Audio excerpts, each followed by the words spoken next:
So 2.5 years ago, I had an altercation with another female, and the altercation led from physical to more violent, and I ended up getting an attempted murder charge. The thing that I was most worried about was losing everything that I had worked for my entire life.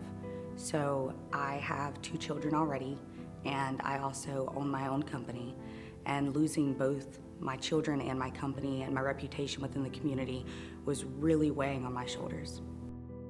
So when somebody comes to see us, an initial consult, in the vast majority of the cases, they've never been in trouble. They've never had the opportunity to run afoul of a law enforcement officer before, whether it's a citation or it's an arrest, or they've had to go spend the night in a city jail or a county jail, and most of the time have missed a day of work.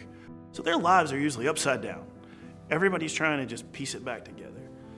The way that our team approaches it is we bring them in, we get in a conference room, we parse through the facts, we parse through the law, we talk to them about what the state has to prove beyond a reasonable doubt to convict them of the crime they've been charged with. We then tell them this is a long process. There's a discovery process. There's a potential trial preparation process. There are many things going on at one time. There's a lot of balls spinning at the same time. And if they will take that burden off of them, if they'll take that off and give it to us, let us work with the criminal charges, let us work with that part of it, then they will have the freedom to go get their life back together.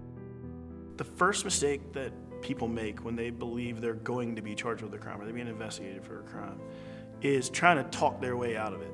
There's an old saying that I learned from a lawyer when I was a kid. You can beat the rap sometimes, but you can never beat the ride. So when that ride to the jail is coming, in the vast majority of cases, you can't talk your way out of trouble. You have a constitutional right to remain silent, and you need to use it. And if there are people at your front door or that want to ask you questions, you have a right to an attorney.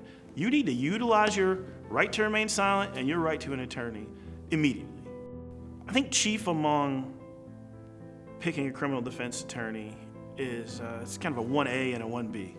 1A, find somebody that really knows what they're doing, that's handled hundreds or thousands of cases. I've handled enough of these cases over many, many years that it's rare for a legal issue to come into our office that me or my staff or my partners haven't run into before and have the ability to understand, apply the facts in the law, and move forward in an efficient manner.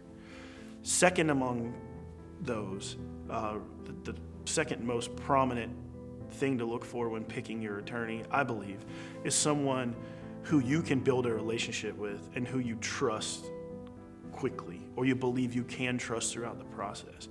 If you come into my office and my staff meets with you and I meet with you and we sit down, if you don't think you can trust me in 30 minutes, go find somebody else, because I need you to understand, if you're in my office, that you can take that burden off and let me carry it. If you can't trust me to carry it, if you feel uncomfortable with me carrying it, then you're a bad fit for me, or I'm a bad fit for you. We solve people's problems for a living. It's what we do. We solve complicated problems for a living. We need to be able to look square in each other's eyes and understand that we're having a conversation about things that have gravity, and that we are looking out for your best interest at every step of the way. While working with Scott during those 2 years, and even now continuing on, because I don't think that I'll ever go with another lawyer other than Scott, I feel that I really was heard as a person, and that what I needed was taken care of in its entirety.